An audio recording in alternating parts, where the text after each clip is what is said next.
How's it going, everybody? Today I want to make a short video for a two-step process for neck sizing 6mm Creedmoor brass down to 22 Creedmoor brass. I'll be using Lapua cases, and I'll be using a Redding neck sizing bushing die, type S bushing die, and I'll be using a Lee collet die, both for 22 Creedmoor. There's a 252 bushing in the neck sizing die, and just the standard pin in the Lee collet die. The issues that I had in the past when I've been trying to do this neck sizing, necking it down, is I end up with the donut in the case neck. And then I've heard some people say you can turn the neck.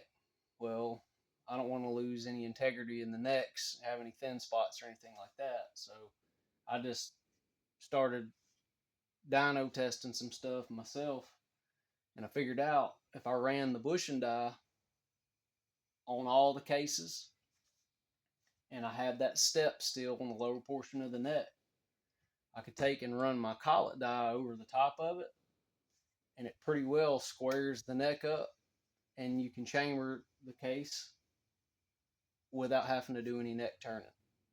And all your dimensions on your case necks are correct and everything. So I'm going to run y'all through that real quick, just on one case, so y'all can get an idea of the way it worked for me, and I'll show y'all when I get done. I'm going to run this dry neck lube.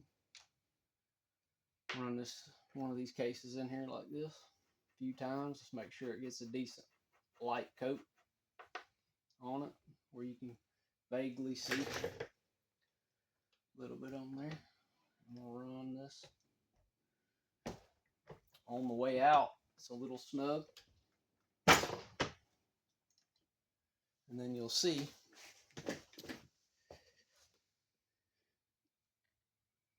you can see that step still on that case neck.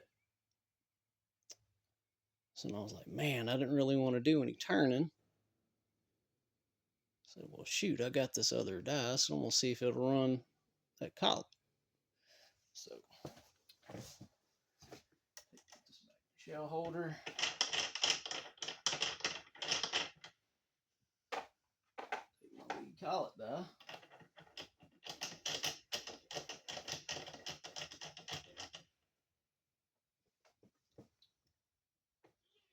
Take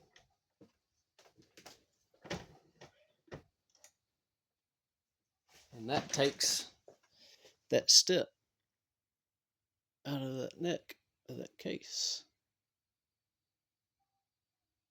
as you can see.